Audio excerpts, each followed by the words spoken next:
Paris, 1900, a city cloaked in shadows and secrets. Rain hammered the cobblestone streets, each drop a drumbeat in the symphony of the night. Gaslights flickered, painting the city in hues of gold and black. A thick fog rolled in from the Seine, swallowing the city in its damp embrace. The air itself felt heavy, laden with whispers of forgotten dreams and unspoken fears.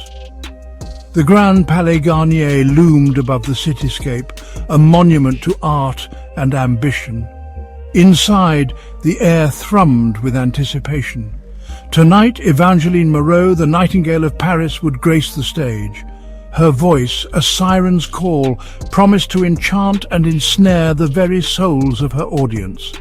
But beneath the surface of beauty and brilliance, a darkness stirred. A shadow stretched long and hungry, drawn to the Nightingale's incandescent glow. The opera house was a gilded cage, and Evangeline, the songbird trapped within. She thrived on the adoration, the desperate yearning in the eyes of her admirers. But tonight a new gaze lingered in the shadows. A gaze not of love, but of something far more sinister. It watched, waited, and the city held its breath. The grand hall glittered with jewels and whispered promises. Men of wealth and influence hung on Evangeline's every note, their faces flushed with a dangerous cocktail of desire and envy. They were moths drawn to her flame, oblivious to the danger that lurked in the shadows. Each sought to possess her, to claim her beauty and her voice as their own. Among them was Armand, a duke with eyes as cold and hard as the diamonds he used to court her.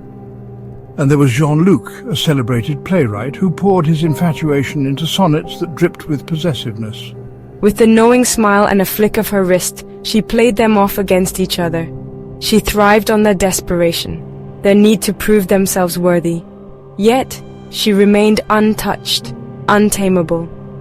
A predator in her own right, she reveled in the hunt, the thrill of the chase.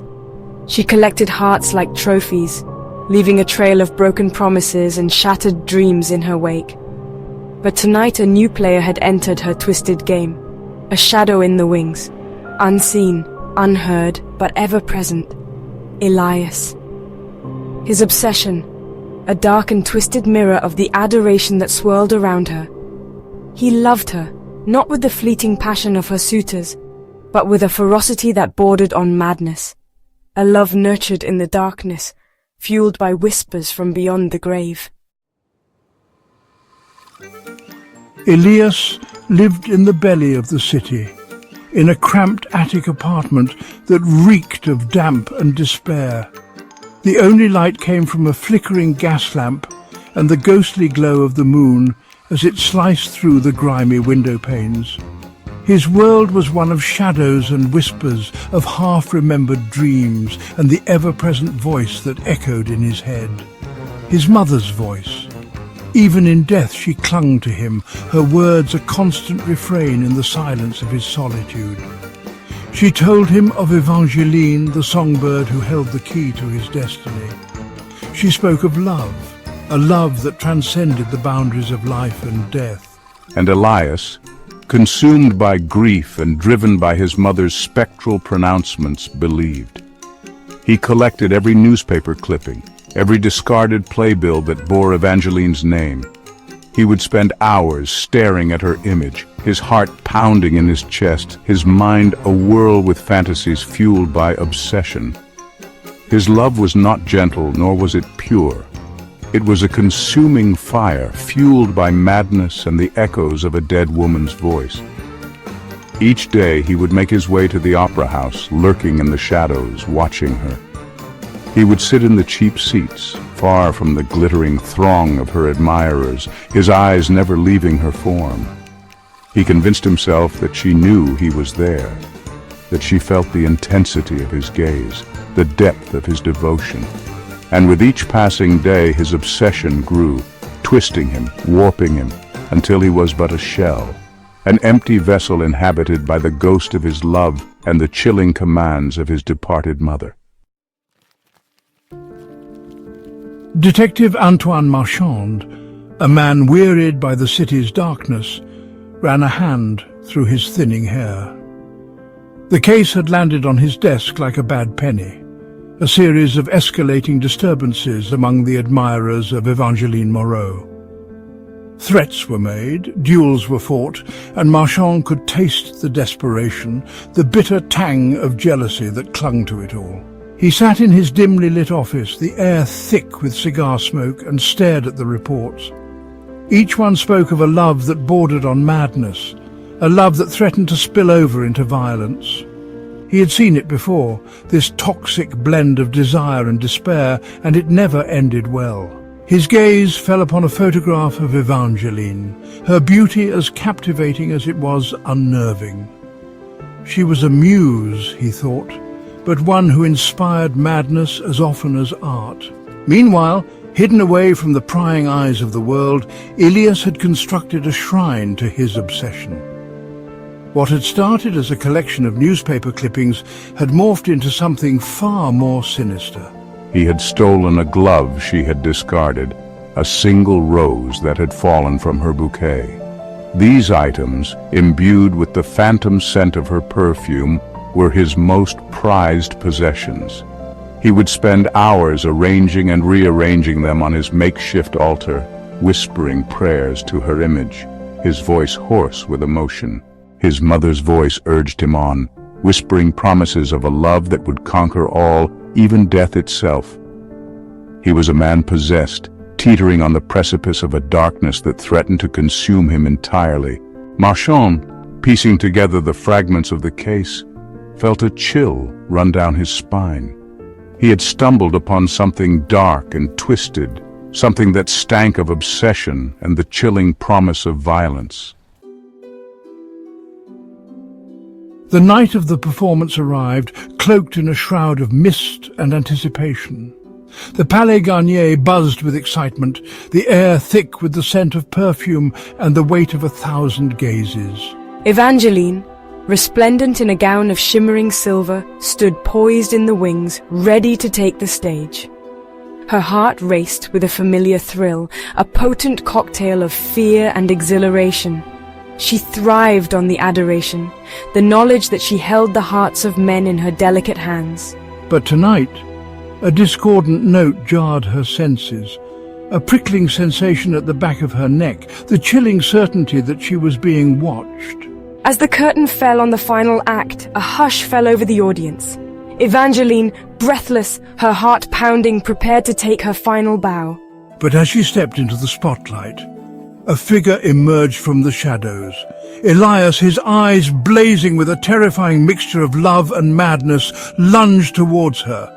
Marchand, guided by a hunch and the chilling premonition that had settled in his gut, raced through the labyrinthine corridors of the opera house. He had seen the look in Elias's eyes, the glint of obsession that spoke of a love that knew no bounds, no reason. He burst onto the stage just as the screams erupted, the echoes of a nightmare come to life. Evangeline lay still on the stage, her beautiful gown stained crimson, her voice forever silenced. She had miscalculated, believing herself to be the puppet master in a game of her own design.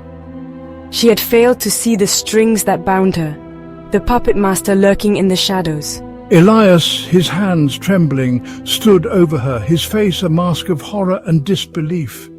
He had not meant for it to end this way.